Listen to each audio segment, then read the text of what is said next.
The Celtic Twilight, Fowerian Folklore, W.B. Yeats. I don't think Fowerian Folklore was part of the original title, but here we have a visionary. A young man came to see me at my lodgings the other night, and began to talk of the making of the earth and the heavens, and much alike. I questioned him about his life and his doings. He had written many poems, and painted many mystical designs since we met last, but latterly had neither written nor painted, for his whole heart was set upon making his mind strong, vigorous, and calm, and the emotional life of the artist was bad for him, he feared. He recited his poems readily, however, he had them all in memory. Some, indeed, had never been written down. They, with their wild music, as of winds blowing in the reeds, seemed to me the very inmost voice of Celtic sadness and of Celtic longing for infinite things the world has never seen. Suddenly it seemed to me that he was peering about him a little eagerly. "Do you see anything?" I said. "A shining, winged woman, covered by her long hair, is standing near the doorway," he answered, or some such words. "Is the influence of some living person who thinks of us, and whose thoughts appear to us in that symbolic form," I said, for I am well instructed in the ways of the visionaries, and in the fashion of their speech. "No," he replied, "for if it were the thoughts of a person who is alive, I should feel the living influence in my living body, and my heart would beat, and my brain would fall. It is a spirit. It is someone who is dead, or who has never lived." And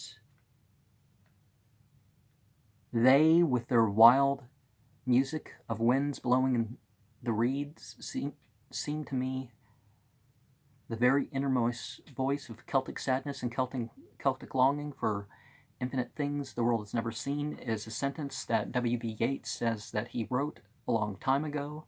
The sadness now seems to be a part of all peoples who preserve the moods of the ancient peoples in the world. I am not so preoccupied with the mystery of race as I used to be. But leave this sentence and other sentences like it unchanged. We once believed them, and have, it may be, not grown wiser.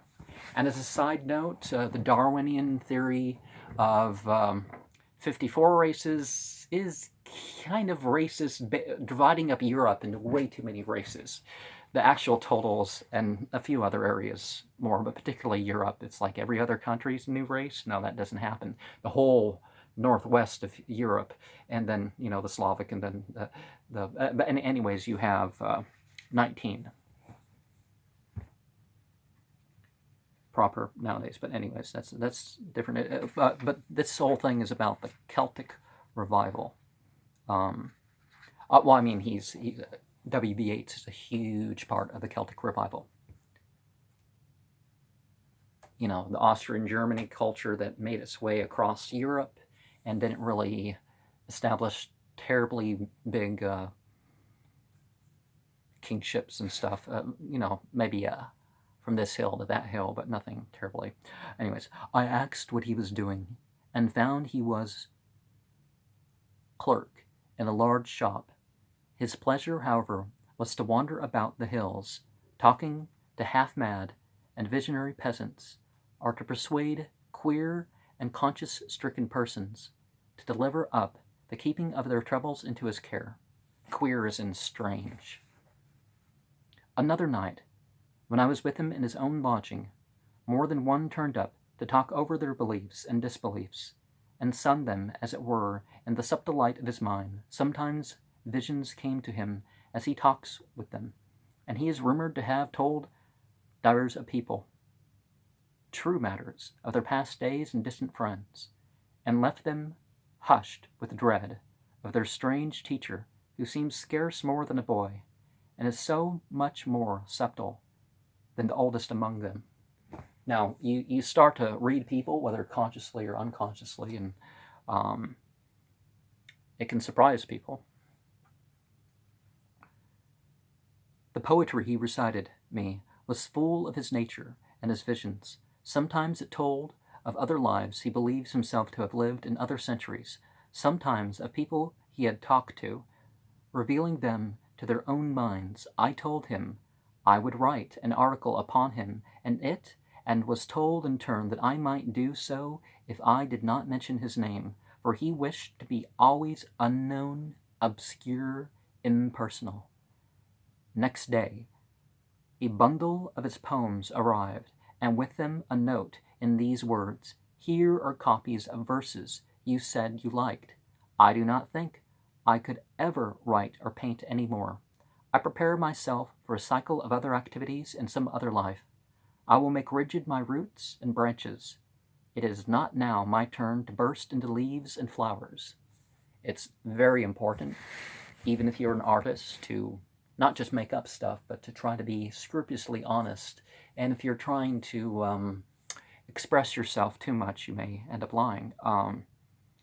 So I'm sorry, or not sorry really, if there's gaps in some of the stuff I say on my channel. I want to be honest, so I kind of, but common question.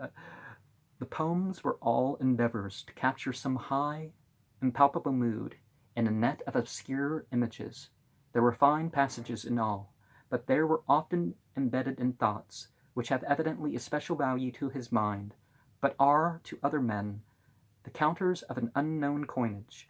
To them they seem merely so much brass or copper, or tarnished silver at their best. At other times the beauty of the thought was obscured by careless writing, as though he had suddenly doubted if writing was not a foolish labor. He had frequently illustrated his verses with drawings, in which an imperfect anatomy did not altogether hide extreme beauty of feeling. The Faries, in whom he believes, have given him many subjects, notably Thomas of Ereil Dun, sitting motionless in the twilight, while a young and beautiful creature leans softly out of the shadow and whispers in his ear. He had delighted above all in strong effects of color, spirits who have upon their heads, instead of hair, the feathers of peacocks, a phantom reaching from a swirl of flame towards a star, a spirit with a globe of iridescent crystal, symbol of the soul, half shut within his hand, but always under this largesse of color lay some tender homily addressed to man's fragile hopes. This spiritual eagerness draws him all those who, like himself, seek for illumination, or else mourn for a joy that is gone. One of these especially comes to mind. A winter or two ago he spent much of the night walking up and down the mountain, talking to an old peasant, who, dumb to most men, poured out his cares for him. Both were unhappy, because he had then first decided that art and poetry were not for him, and the old peasant, because of his life, was ebbing out, with no achievement remaining and no hope left for him. But how Celtic, how full of striving after a something never to be completely expressed in word or deed.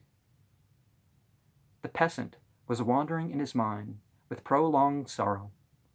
Once he burst out with, "God possesses the heavens, God possesses the heavens, but he covets the world."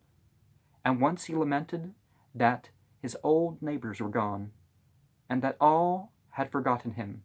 They used to draw a chair to the fire for him in every cabin, and now, they said, "Who is that old fellow there?" "The fret," Irish Redoom, "is over me," he repeated. And then he went on to talk once more of God and heaven. More than once also he said, waving his arm towards the mountain,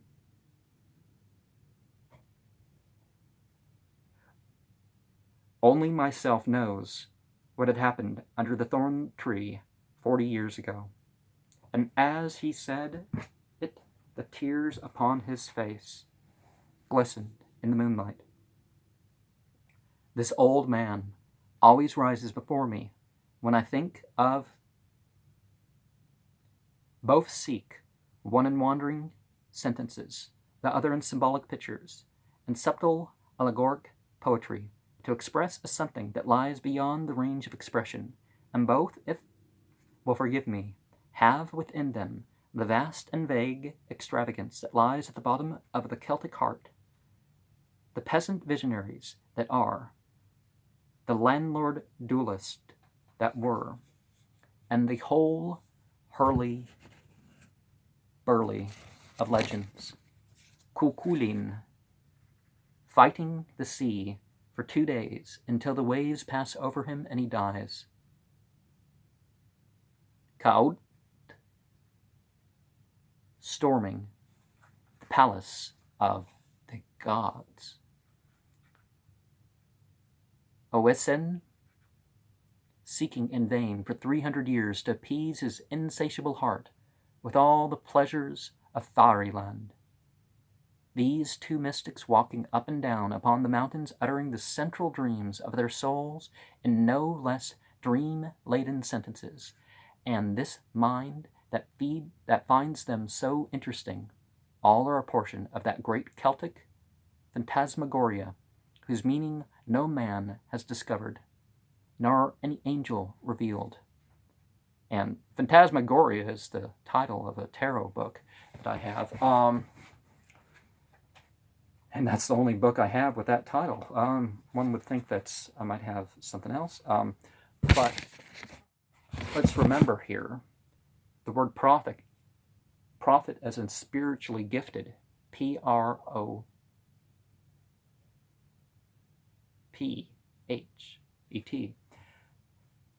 with an E on the end, as if you're going to be French.